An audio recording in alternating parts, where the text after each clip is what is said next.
Oi pessoal, e aí meninos e meninas, tudo bom?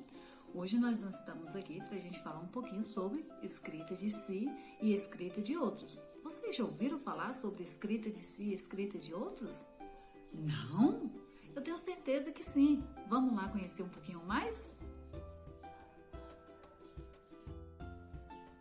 Então pessoal, nós vamos começar pelo texto biográfico, né? Biografar é contar a história de vida de alguém, ou seja, você vai relatar, contar os principais fatos dessa pessoa, de seu nascimento, em ordem cronológica, do seu nascimento à sua morte, mas se essa pessoa estiver viva ainda, você vai contar do nascimento, narrar os principais fatos que aconteceram na vida dessa pessoa, ou seja, é um gênero biográfico, que é biografia, bio é vida e grafia é escrita. É uma mistura entre jornalismo, literatura e história, em que se relata a vida de uma pessoa enfatizando apenas os principais fatos. Então, as principais características do gênero textual biografia primeiro, informações quanto ao nome da pessoa, data e local do seu nascimento. Você precisa saber onde essa pessoa nasceu, quando ela nasceu, qual é a origem dela, ok? Se ela tem família, se ela tem pai, tem mãe, se já morreu ou se não, tá bom? A idade dela, é muito importante você colocar isso no primeiro parágrafo da sua biografia. Em segundo lugar, você vai colher fatos importantes da vida dessa pessoa, ok? Se ela fez música, qual foi a sua primeira música, qual foi a primeira peça teatral, qual foi a sua primeira turma, vai depender da pessoa que você está biografando, ok? O texto tem que ser narrado sempre na terceira pessoa, tá? Isso na terceira pessoa do singular, tá bom, pessoal? É ele ou ela, é de quem você está falando. Terceira pessoa do singular. E sempre você vai usar os pronomes, são assim, frequentes, os pronomes pessoais e possessivos, tá bom? E você vai usar sempre na terceira pessoa. Quando você for colocar os possessivos, sempre você vai usar seus e suas, tá? O seu e sua. E isso todas as vezes que você for colocar no primeiro parágrafo, tá bom? Continuando, pessoal,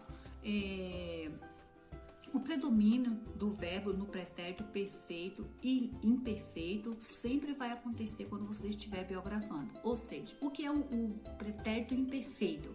É quando aconteceu um fato anterior ao momento do que você está fazendo ou que a pessoa está praticando, mas ele foi interrompido, ok? Ele foi completamente... não foi completamente terminado.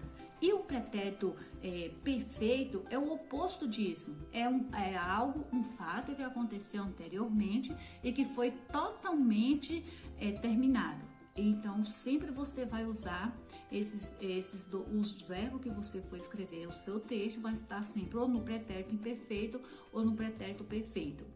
O relato dos fatos do texto biográfico aparece frequentemente pontuando de lembranças, porém com o compromisso de dizer sempre a verdade. Então, não adianta você imaginar coisas que não aconteceram, coisas que não existem. Sempre quando você vai fazer algo ficcional, ele tem que ser baseado no real, naquilo que aconteceu. Ok? O biografado é, em geral, uma pessoa importante cuja vida e a obra têm muito interesse, as pessoas têm muita curiosidade em saber. Então eu trago aqui o exemplo, né?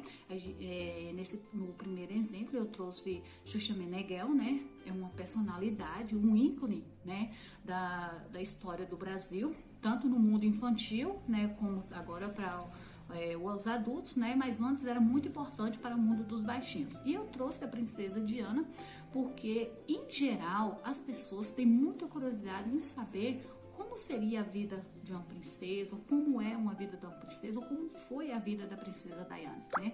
Um ícone, uma personalidade muito importante, né? Uma pessoa que trabalhou muito em prol dos menos favorecidos.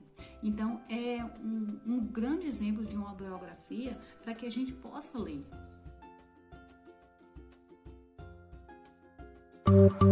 Prepara que agora é a hora do show das poderosas que descem e rebolam, afrontam as fogosas, só as que incomodam, expulsam as invejosas que ficam de cara quando toca. Prepara, se não tá mais à vontade, sai por onde entrei. Quando começo a dançar eu te enlouqueço, eu sei. Meu exército é pesado, a gente tem poder, ameaça. Já o gênero da autobiografia, gente, você vai escrever sobre si.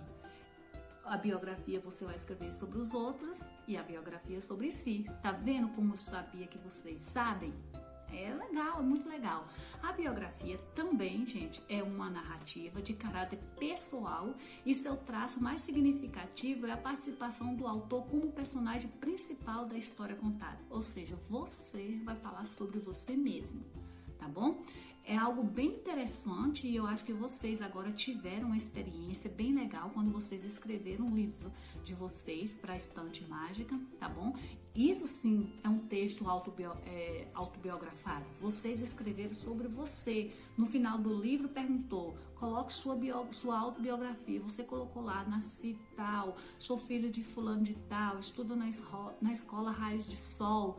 Isso é uma autobiografia, porque quem vai ler o seu livro vai direto na autobiografia, vai saber quem foi que escreveu, de onde vem. Então, a autobiografia ela pode ser de modo resumido, pequeno, igual a gente fez na escola, ou ela pode ser escrita de um livro, contando também a minha história pessoal, contando a história de vida de alguém muito importante, tá? Ela pode ser autobiografia, ela pode ser de interesse público ou ela pode ser de interesse privado, tá? Mas quando eu escrevo, ou eu posso ter uma autobiografia autorizada, eu autorizei, alguém escreveu uma autobiografia minha, ou ela pode não ser autorizada. Um grande exemplo da biografia não autorizada no momento que a gente tem é da cantora Anitta, né? Quem escreveu foi o jornalista Léo Dias. Ele escreveu a autobiografia dela não autorizada. Isso é quando a pessoa não assina a autobiografia. E também a autobiografia significa falar de si mesmo, como a gente já falou, é legal, é falar de você, das suas vivências, das suas lutas, das suas vitórias, dos seus fracassos. Isso é uma autobiografia. E por isso o texto pode ser um resgate memorialístico, né, baseado em realidade, ou literário quando constrói a trama com os fios da ficção, né? Também a mesma coisa, mas ela tem que ter a realidade ali, implícita, viu, no seu texto. Pode ser algo ficcional, né? Eu posso escrever algumas coisas que eu, nas minhas memórias, que eu poderia ter acontecido, que eu poderia ter feito, porém, mas no meu texto não aconteceu, tá bom? Vocês podem colocar da mesma forma. A autobiografia, as autobiografias podem assumir diversos formatos, como diários, memórias, poemas, músicas, roteiros, cartas e outros, tá bom? Geralmente a autobiografia mais comum que a gente vê de pessoas comuns é os diários, né? Eu também posso escrever um poema, né? E esse poema também é de autoria minha, é algo pessoal, então é autobiografado. Ok? Normalmente a narração é feita na primeira pessoa do singular e aborda questões íntimas e pessoais da pessoa autobiografada, né? De quem fala, falando de si próprio, né? Então também é uma forma narrativa. Então o que eu quero deixar para vocês é o que é um texto narrativo, seja ele biográfico ou autobiográfico. Você vai narrar a história do outro ou de si. Quando é autobiografia, quando eu narro a minha história. Quando é biografia, quando eu narro a história de outra pessoa, ok? E aqui a gente trouxe um exemplo, né, de uma das maiores personalidades que nós temos no momento, que ela escreveu a sua própria autobiografia, né, de Malala. Ela é prêmio Nobel da Paz, ela conta a sua história de vida, né, de como aconteceu as coisas que aconteceram na vida dela, né, e fala do seu país, o que pode, o que não pode, o que as meninas estão sujeitas, né, lá no Islã. Então é bem difícil quando ela conta a história dela. É muito importante, eu aconselho vocês a lerem a autobiografia, tá bom? E tem traduzido, tá? Tem em português também. Ok, pessoal? Bye!